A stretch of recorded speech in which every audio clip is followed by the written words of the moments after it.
Hello and welcome to Coach Hoots' Hot Corner here. Here, the plan is we're going to discuss past and upcoming Hornet events. Also going to talk about local sports and at the pro level. We're going to end with a segment called Hoots' High Horse. So stick around for that because I don't think you know for sure what we're getting into or whatever's on my mind for that day. I want to give a special thanks to Steve Surratt at BChornetsports.com to coming up with this idea to give me a headset and microphone and let me talk on the air. With that, I just want to make mention of how great that is for our community, for Steve Surratt to have the games where you can watch on TV, on your laptop, and to listen to. I know our kids really enjoy it. I know the coaches really enjoy it. I know when you can't make it to a game, it's a great thing for our community to have, and I've heard a lot of great compliments for other communities. So with no further ado, let's get rolling.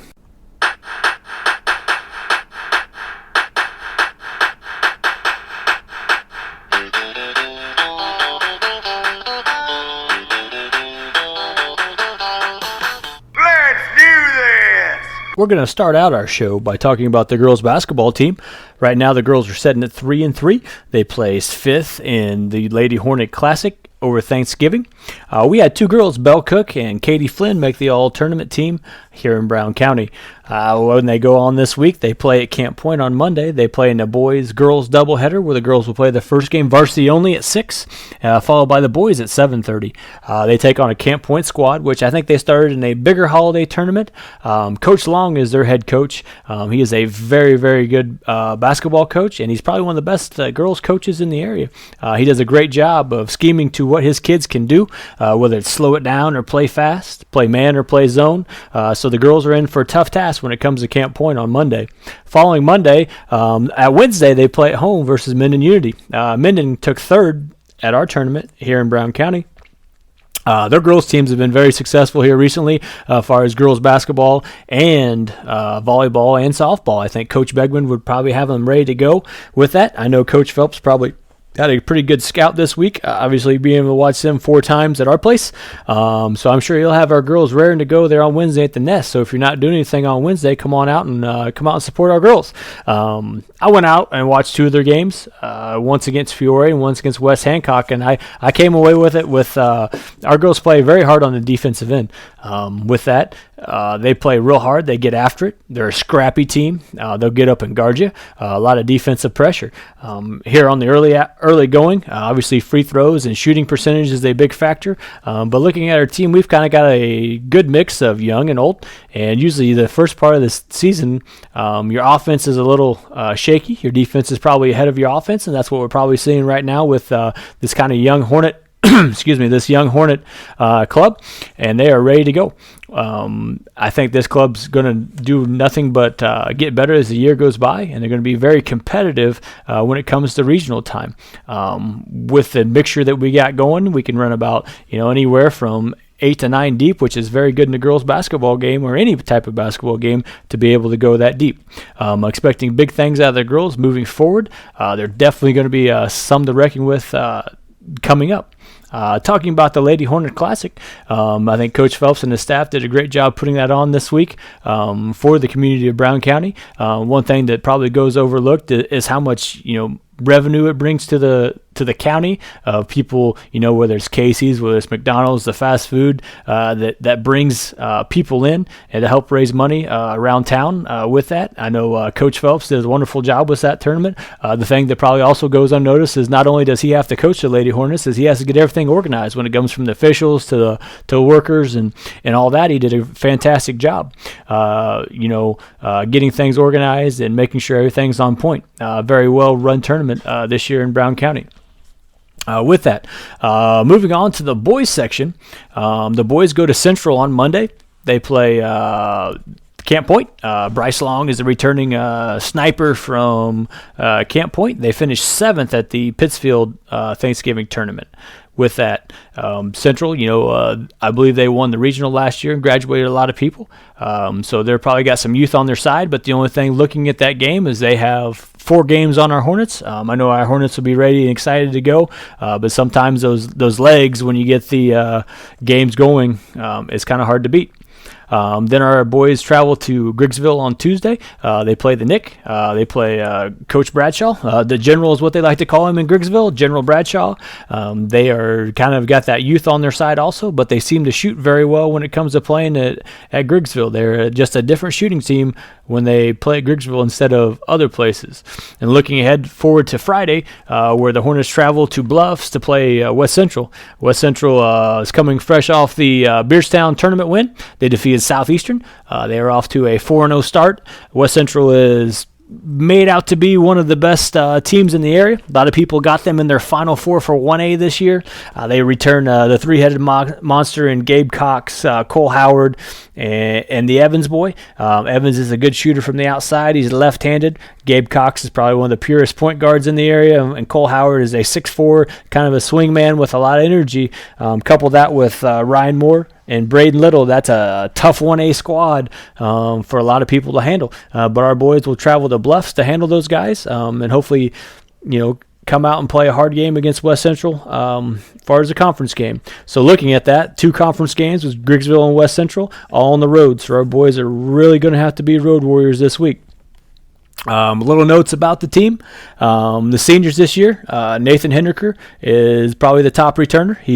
I think he's about 14 points away from 1,000, which is a great milestone in Hornets history. I believe there's only been 11 or 12 guys that do that. Followed by Gavin Miller, Cody McKeon, Mason Buss, and Seth Fisher are our seniors this year. Chance Fuquay and Riley Roan are our juniors. Gabe Blakely, Tate Fullerton, Mason Henry, and Brody Woodward are all our sophomores that make up our varsity team. Coach Jones is first year coaching for the Hornets and anxious to get out there to see what these boys will do. Looking at the area from around, right now West Central would probably have to be the top dog that we talked about in the conference. They got that great nucleus that we talked about already. Then after that, it'd probably be Route. Corey Ronan, which has signed a baseball scholarship to play at the University of Hawaii as a nice shooting guard for Route. They also got a 6'6" transfer from Jacksonville to come in with that, and he's a solid player, along with, I believe, Gus Abel, which is former West Central head coach, is Jeff Abel's son. Has a nice little group to go around them. Then you got to talk about Calhoun, is probably third on the list. They have 6'7" and 6'8" by now, twin towers inside that are hard for most people to handle with, and everybody else is kind of bunched up right in the middle. Triopia had 2 wins over there in Beardstown tournament, and they got off to a hot start. And then we have some other teams in our conference ready to go that we'll take a look at as our season gets going. Moving on to another sport that Brown County has introduced this year is wrestling, or wrestling, however you want to put it, or however you want to say it. I believe we got 5 athletes competing in wrestling over co-oping with Camp Point. I believe they had their first meet this past weekend. Not for sure the results on that. I know, talking to a couple kids and a couple parents, that they were a little overmatched and a little overwhelmed with a little bit, because you got to keep in mind these kids, whether they're sophomores, juniors, or seniors, they're still freshmen when it comes to wrestling, because they haven't had that chance to go in and compete against other kids and to learn all the moves. And it's not the WWE. There's actually technical stuff with it. And I know, looking forward, I think this is a good thing for our school, because it lets those kids compete at other sports. From a football program standpoint, we love to have them wrestling or playing basketball, just because of the fact that they're doing something, they're competing, they're getting stronger, they're getting conditioning when it comes to that. And I'll see if I can't find some information on the wrestling moving forward. I also want to take note that we have some kids that's moved on to the college level that's performing at a high level. The first one we want to talk about is Tanner Susenbach. He's a wide receiver at McMurray College. He's a sophomore. He was a first-team all-conference in the UMAC conference. He was second on the team in touchdowns, receptions, and yards. He put together his highlight tape on Facebook the other day. I was taking a look at that, and the way that looks, boy, he's a big, nice target that maybe some other university or college might take a chance on him. You never know. And congratulations on Tanner on making that all-conference. So if you're around next fall and he's still at McMurray, make sure you go give a look. And the other guy is Carter Lewis. Carter Lewis was a starter outside linebacker from Monmouth College this year. Monmouth made the Division III playoffs by winning their conference over St. Norbert and went and take over the powerhouse Wisconsin Whitewater. They ended up losing the Whitewater, but Carter was the leading tackler when it came to the game against Whitewater. He had 11 tackles. Carter was an all-conference linebacker for Monmouth, so he has 1 year left. He's only a junior. Next year will be the senior. So if you get a chance to go watch Carter play, that would be a great game to watch. I believe they come to IC next year, so it'd be kind of local to go see that. Also, we got two girls competing in girls basketball. Alexis Doyle is at McMurray, competing for the Highlanders, and Allie Held is the IC. So once again, if you're in Jacksonville and around the area, a good chance to go watch those girls play, catch up with their schedule when it comes to that. State football playoffs just wrapped up this past weekend over Thanksgiving Day weekend. In 1A, Lena Winslow is your state champion. Lena was pretty much the favorite almost all year. They had two players committed to going to Iowa, and one of their running backs that's not committed yet. It broke their conference rushing record by over 4,000 yards. Your local Hornets went 5-5 this year and got beat in the first round by Greenfield Northwestern in a heartbreaking fashion. Individual awards-wise, Chance Fuquay was an all-mention All-State, which is a huge accomplishment as a junior. We're lucky enough to have Chance coming back for his senior year next year with a whole host of Hornets, and we're looking for bright things for these Hornets for these next few years. Also in football, Derek Littard won his 8th out of 10 tries state championship for the Rochester Rockets. That is very impressive at any level you're doing. I'm wondering when the college coaches are going to come calling for Derek. I've known him for a long time, and the next time I see him, I'm going to start joking around with him. I want to know if he's going to start making state championship rings for his toes as many as he's winning, because once he gets to 10, and probably in the next couple of years, I wonder where he's going to put the rest of those rings. I believe also the last thing is junior high sports. I believe our 7th grade girls lost in the regional championship to West Central. So congratulations on girls on a great year. I'm sure the 8th grade regional is this week, and our boys are off to a good start. I believe the 7th graders got first down in the Winchester tournament, and I'm not for sure how the 8th graders did, but I'll try to update those records for next week. So to recap, our boys are at Monday, we're at Camp Point. Tuesday we're at Griggsville, and Friday we're at West Central. And then for the girls, on Monday we're also at Camp Point, and then on Wednesday we are home against Minden Unity. That's it for the recap in Hornet Sports for this past week and the look ahead.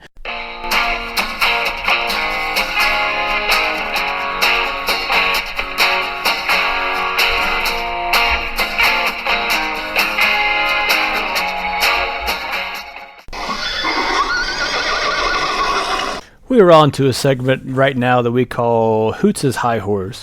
Where on this segment, we're going to discuss a lot of various things in the world of coaching, maybe youth sports, or anything that kind of comes to my mind, or things that's weighing on my mind for the week. And once again, these are my opinions and my opinions alone.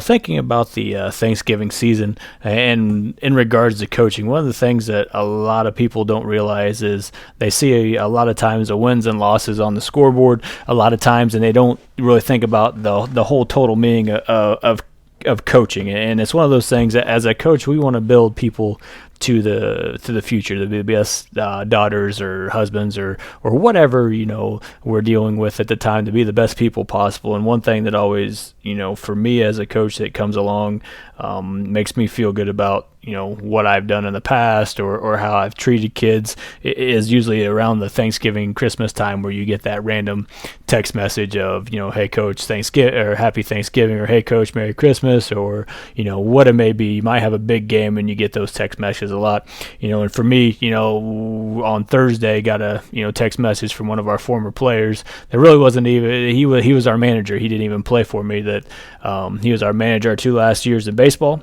He did a great job. And he's one of those kids that loved baseball, just didn't have the athletic ability to play baseball, so he became our manager and did a great job taking stats, and along with that, we tried to teach him some life skills of, as far as just raking the field and how to communicate with other peoples, and just try to be one of the guys. And to get those text messages during the holiday season is a great thing. For me as a coach, just looking back on a lot of things that we have done in the past, that hey, at least you're doing one thing right anyway. So for all the coaches out there, make sure you keep doing the things you're doing. You are having an effect on people's lives. And with that, I'm going to thank you guys for taking the trip along the first voyage with Hoots' Hot Corner, and hopefully we do a good job enough to keep it around for a little bit and tell your friends to listen to this podcast. So once again, thanks a lot and have a great day. This has been a production of BChornetsports.com. This is Coach Jared Hoots signing off. Get out and support your BC Hornets this week. And remember, make sure you're living life like a 3-1 count. See you next week.